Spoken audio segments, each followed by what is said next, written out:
emhlabeni njengoba kunezimpi nje emhlabeni. Impi yokuqala ukuqala nje kwempi, ukuba khona kwempi emhlabeni. Ake nginitshene mhlawumbe omunye ngabe ngiyanibuza ukuba sihleli ndawonye manje asihleli ndawonye, kodwa nginitshene nje ukuthi impi yokuqala nje njengoba kunezimpi kangaka emhlabeni kuliwa kunje. Yaqalaphi le nto? Yaqala le nto ezulwini umhlaba ungakabibikho. Umhlaba kusemnyama kuseyindawo ekuthiwa i-dumping area. Kuwumgodi nje okuthiwa umgodi ongenamkhawulo umhlaba ungaka-develop-wa kusenezulu. Kukhona uSathane eseyingilosi kaNkulunkulu enkulu, eseyindodana kaNkulunkulu futhi enkulu eyingane eyingcelebane, eyingane kaNkulunkulu.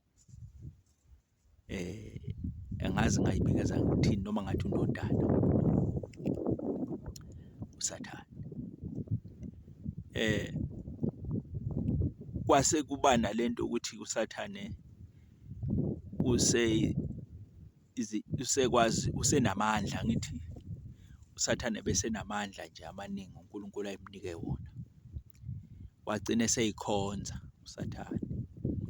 Wagcina uSathane esefuna ukushaya imithetho. Wagcina uSathane eseba ingane esengasalawuleki. Le nto iyenzeka ma nala kithina uzala ingane bese ingane yakho uyitotosa.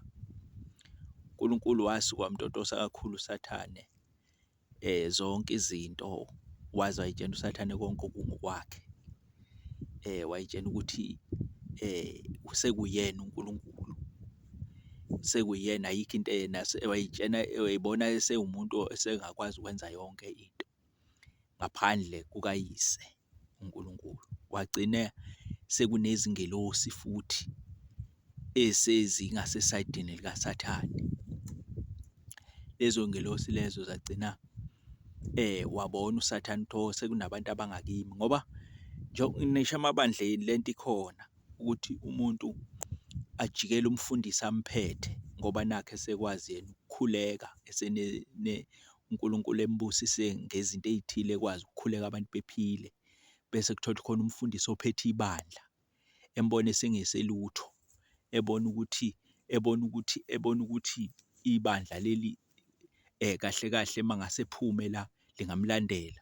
Bonke abantu ebona ibandla seligcwele, ligcwele ngamandla ayitshena ukuthi njengoba ligcwele nje ibandla ligcwele ngaye ngamandla akhe.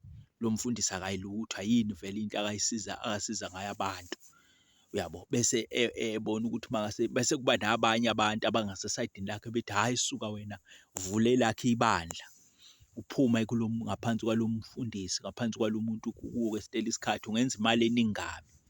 Bese lo muntu lona ehlubuka umphathi wakhe, umfundisi, uyise lo ambusisayo umfundisi, ngoba usuke sewufana noyise wakhe wasesontweni, wasebandleni. Bese ephuma kabi, ephuma nebandla engahloniphi, ehlubuka ebandleni. Kusuke kubizwa kuthiwa ukuhlubuka ebandleni. Naku uSathane kwenza kanjalo. Le nto esuke yenzeka nje sekuyizinto ezazenzeka ezulwini. Kuhamba kuhambe abantu behlubuke, umuntu ahlubuke, uNkulunkulu ehlubuke, umzali ehlubuke. Le nto indaba yokuhlubuka asiqali manje, into yonke lento esiphethe nje into eyeqala yenzeka ezulwini. Ukuhlubuka yingakho hamba hambe uSathane leli dimoni libuye lingene kithi ukuthi sihlubuke abazali, sihlubuke yonke le ndaba leli dimoni, le nto leyo kuthiwa ukuhlubuka into engaqali manje. Wasihlubuka-ke uSathane. Into eyacasula uNkulunkulu kakhulu ukuthi uSathane wayesengasaceli uNkulunkulu. Kubonakale nje uSathane yena esegida, esekhipha igubhu, sekusinwa, sekukhishwa igubhu, sekujatshulwa, sekukhishwa makuwukuthi iy'khathi zama-ogani, sengathi engavele akhiphe i-ogani, eshaye i-ogani, eshaye i-ogani. Ingane yakho nje ukuthi uhleli ekhaya, ingane yakho ayisakuhloniphi, uthi uhleli ekhaya, ubone ezokuthiwa inkomo lapha esibayeni isihlatshiwe, isibomvu, sekuyosiwa lapha nabangani bayo. ayiceli kuwe uthi uyabona uhleli endlini ingane isiphuma nemoto ayikhulumi nanawe uthi yaphi imoto yakho ngoba phela vele iyayishayela uyayithuma ngayo kodwa ibe nezinto ezisondelene nawe zakho uthi uhleli ekhaya ingane kuthiwa ingane isiyakwazi ukushisa impepho ekhaya into enjalo eyayigcina isixabanisa uNkulunkulu noSathane. Sekunabantu futhi abayisapothayo esekegcine seyitshena ukuthi uSathane hayi sisuka lento kaNkulunkulu le engayichitha ethembile ukuthi no uNkulunkulu vele sengaphila yena ngaphandle kukaNkulunkulu. Khona izingane ezinjalo ekuthola ingane ihambe ithi yona isingaphila ngaphandle kamzali, umzali uyini akayilutho. Ikhona lento ihamba injalo, lento leyo yokuhlubuka ikhona into yokuhlubuka ikhona yonke indawo, leli demoni lokuhlubuka namanje lisekhona. Wagcina wabona kuNkulunkulu ukuthi ngikwazi ukuthi mina ngiwuNkulunkulu ngiphile kanje, ngiphile nengane ezokwenza nje. Angizami ukuthi le ngane ngiyisuse la ezulwini ngidile nayo nje. Wadila-ke naye-ke uSathane, kwaliwa-ke ezulwini, kwaba nempi enkulu ezulwini ngoba uSathane naye eseney'ngelosi zakhe ezingasesayidini lakhe. Kwatholakala ukuthi-ke ingelosi vele uNkulunkulu-ke phela vele unamandla, wahluleka-ke uSathane. Ekuhluleni kwakhe waboshwa-ke ngamaketanga kuSathane namadimoni akhe lawa ahamba ngayo ngoba phela ingelosi kahle kahle uSathane wahamba ney'ngelosi zasezulwini kodwa ngoba wayesengasiye umuntu wasezulwini esexoshwe ezulwini waseqanjwe igama lokuthi uSathane. Iy'ngilosi zakhe amadimoni zaphenduka-ke nazo-ke zaba yileya nto lezi yiyona zaphoswa emhlabeni kwathiwa nakho kwemhlaba.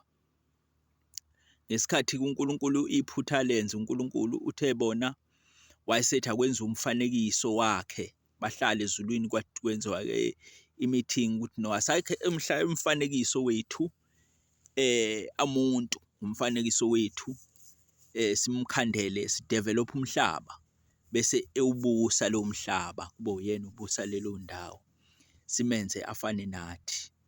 Wakhanda uAdamu, umkhanda nje uAdamu udevelopa umhlaba lo aphosa kuSathane. Ngesikhathi ewudevelopa umhlaba uSathane uyitshela ukuthi udevelopelwa yena. Washo uSathane wathi ngasho ngathi ngeke kwazi ukungilahla kuphele kanjalo, uyangikhumbula manje usengidevelopela umhlaba kanti cha. Uthe bona uSathane umhlaba usu-right, wabona uNkulunkulu esekhanda umuntu embumba ngobumba emphefumulela ngomphefumulo wakhe kwaba u-Adamu. Lapho-ke uSathane aqala khona ukuba nenkinga engapheli futhi ngeke sikwazi ukuthi isitha sethu esiwuSathane siphele ngoba wayethi uyini u-Adamu. uNkulunkulu wathi uzophendula induku, ulwa ngathi uphoxa wenza ukuthi uNkulunkulu engabi nakho ukuthula ngathi.